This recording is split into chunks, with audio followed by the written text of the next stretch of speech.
Today we're going to be planting some melons, some green beans, some pole beans that we're going to put on some bean teepees, marigolds, and okra. And we're still focusing on companion planting. We do not spray anything here on our farm, especially food that we're going to be putting in our mouths and in our bodies. It's not good for you. So if you can rely on other plants to work together, why not use them? So what we're going to start with today is some marigolds. I've said this 100 times. Marigolds and nasturtiums are wonderful in the garden for pest control. And then we're going to use some beans that put lots of nitrogen into the soil. And they're actually going to be used as dry beans. And I'm going to tell you, I've never grown dry beans before. But a pack of seeds was only $3. If for some reason it goes bad, I've only wasted $3. But if I get a ton of dry beans and I can provide food for my family in the coming year, that $3 packet of seeds has then saved me a ton of money. What I want you to be okay with doing is taking a chance and taking a risk. A lot of times people that are new to gardening are afraid they're going to fail. I can't tell you how many years it took me to grow carrots. I tried carrots for 3 years before I ever got carrots to come up. So keep at it. Every year you're going to learn something new and it's going to help improve your garden. So let's get started on today's project. Now down here on the end, I'm going to start with 3 marigold plants. It's going to bring, the flowers will bring pollinators into the garden. And marigolds are just so wonderful at pest control. Now this bed that we're working on, we just built a few weeks ago, and I'll link that video below so that you can see how we put newspaper on the bottom and then wet it down and then topped it with soil, and that's how we now have this bed here. So I also talked about lasagna gardening and how you could make this into a lasagna garden as well. So now I want to show you how we're going to plant on this little garden bed. Now this area is just in our yard. It had never been gardened previously, so I just want you to see how easily you can do this. All right, now these marigolds, as they start, your garden always looks kind of empty at first, but as things start growing and producing, it will definitely fill in the space, so don't worry about that. Now the next thing we're going to be putting in is a bean teepee. Now these are so fun for kids because as the beans start climbing up, they can actually go inside the little teepee. So we're going to use a T-post, and this is a 7.5 foot T-post, and then I'm just going to use some branches that from all the trees we've been cutting. We saved some. We're going to prop them up and attach them to the T-post so that we can then plant beans all around.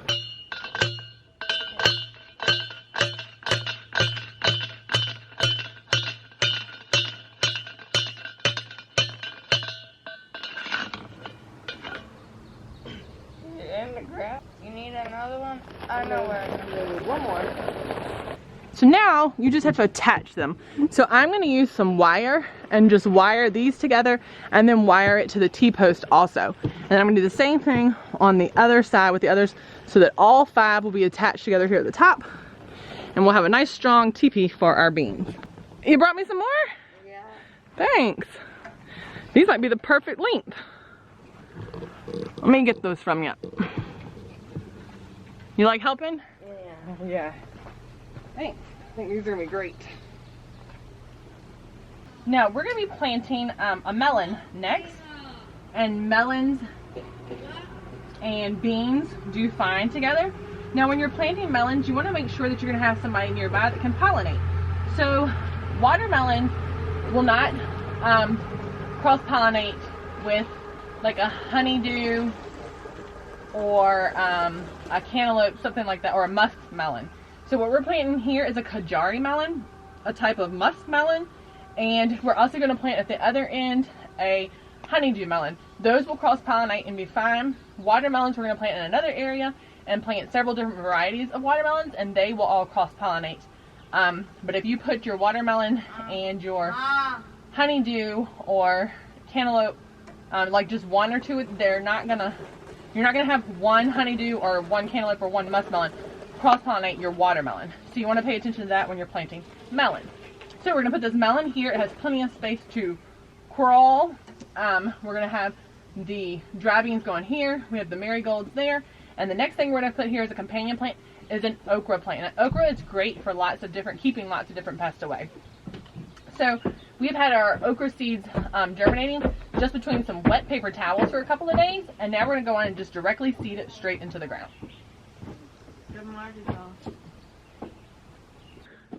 I just kept them on a plate. Ooh, there's a lot of water coming off there. I just kept them on a plate between some paper towels. Kept them covered like this for several days and just made sure that they stayed really wet. And you can see where they've already started germinating. So this is what I'm going to plant in the ground now. And these are okra seeds. I don't know if you've ever planted with okra seeds before, but they're really, really tough. So you want to be sure to soak them for about 24 hours before you plant them. Or you can do like I did with the paper towels, so they're already germinating when you put them in the soil. Now I'm going to put just a couple here just to make sure that, sure. So let's just put it right here. And then you can always thin once things start coming up. Just pop it right there in the ground. Cover it up with some dirt. Tap it in. There you go, those are our okra. Now on the other side of our okra, we're going to put another melon, then another bean TP, and more marigolds. Now this that we're planting here is going to be a cantaloupe. Ooh, yummy. You've never planted those, have you? I did actually plant them last year. The watermelons you planted last year were good. Yeah, that worked. But they had Alright, now we need to do another bean TP here. Alright, let's get that in the ground.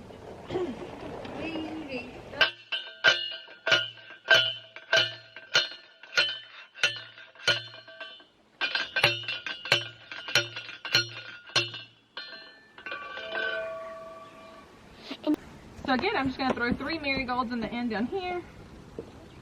We'll get our bean TP finished up.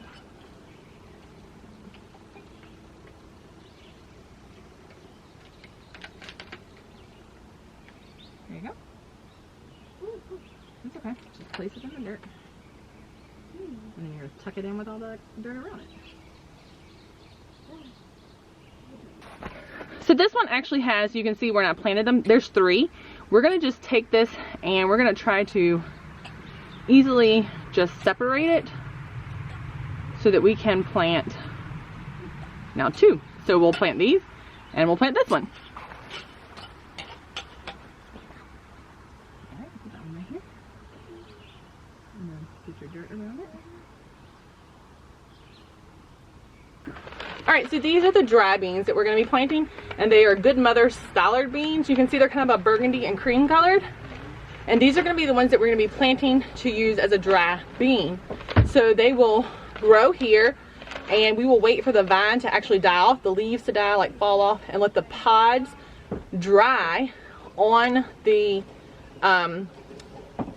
teepees before we'll pull the pods off. And then we'll like spread them out, let them dry before we get the beans out of the pod, and then we'll store the beans so we have dried beans next year.